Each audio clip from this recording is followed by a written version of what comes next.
If a woman works, does that make her a bad wife? It's a question that's actually getting a lot of attention tonight, thanks to a Forbes.com article that gave this piece of advice to men. Don't marry a woman with a career. It went on to say recent studies have found professional women are more likely to get divorced, more likely to cheat, less likely to have children. And if they do have kids, they're more likely to be unhappy about it. Wow, you talk about an inflammatory article. Right now, let's bring in Rabbi Shmuely. He's a host of TLC Shalom in the Home. He's also the author of Hating Women, America's Hostile Campaign Against the Fairer Sex. Also, relationship coach April Beyer and a WashingtonPost.com columnist Leslie Morgan Steiner. She's also the editor of Mommy Wars. April, let me start with you. You're a professional matchmaker of sorts. Are men afraid of career women? Do they want to have anything to do with professional career women? Yes, I think they do. Men are not turned off, Joe, by women that are bright, educated, intelligent, successful. I've never had a man come to me and say, you know what, April, she just made too much money and she was just too busy and she was just too successful. I think men are put off and turned off by the tough exterior that comes with, I think, some of these women with these power jobs. But no, meeting a woman and being in a relationship with a woman that's smart and savvy and successful and has her own life can be a benefit to men, especially successful men. Absolutely. So Rabbi Shmuely, you can be a great professional working woman and a great mother, right? Women can have it all. Of course you can, but Joe, the problem is not women having a career. The problem is when women become as stupid as the men to enjoy the career and prioritize the career above the family. I mean, for thousands of years, wives have waited for their husbands to come home and have said to them, come on, okay, so you go out and you have this job, but your children need you, and this is where you should really invest your creative energy. And men have said, nah, the home is so boring. And now women are making the exact same mistake.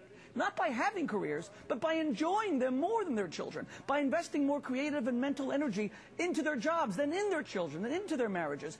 The utter decentralization of the American home, Joe, is catastrophic for America. It is more important than terrorism. It is more important than the economy. We are raising kids who've never seen love. We are raising kids who think that romance was invented by Walt Disney. They don't see their parents expressing it. They think it's a myth.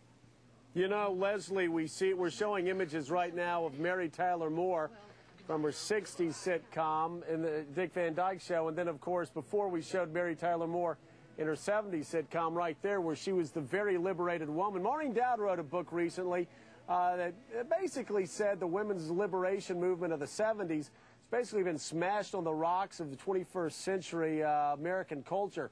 What's happened? Why are women now going back into the homes, and why are we having people even bring up this question of can you be a good mom and a good professional working woman?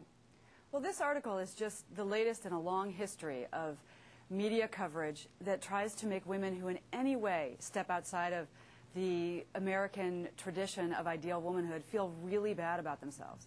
And all we have here is one white, very well-educated, powerful editor at a national magazine who is completely out of touch with the 80 million moms in America and the 63 million working women. And there is no study that says what he is alleging.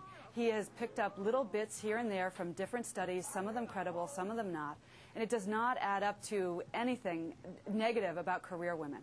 And the truth is that 70% of moms in America with kids under 18 have to work today.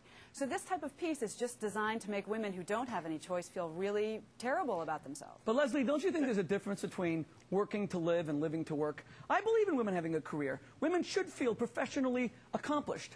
But our problem is that women today, just like men before them, find the family boring by the time they come home. They're spent, they're exhaused. Couples have no...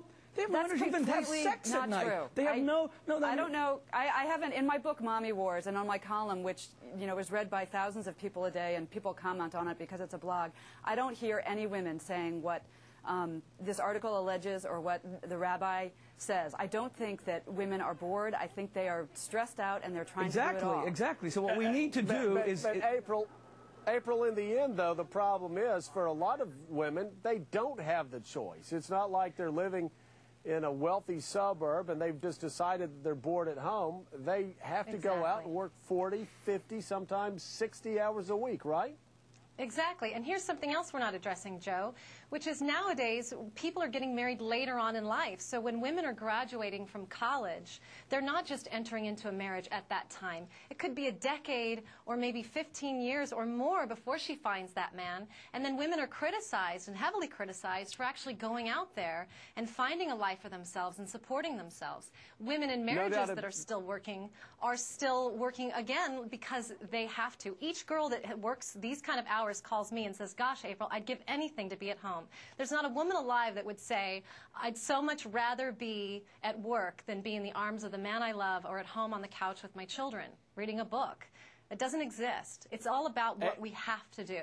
What we have to do. In April, you make a great point. Of course, in the 50s and 60s, people were getting married, a lot of women getting married in their early 20s. But you look at the New York Times wedding announcements today, they're all in most of them in the early, mid, late 30s, some in their 40s. So our entire culture has changed a great deal. Rabbi, thank you for being with us. April and Leslie Morgan Steiner, greatly appreciate you being here also.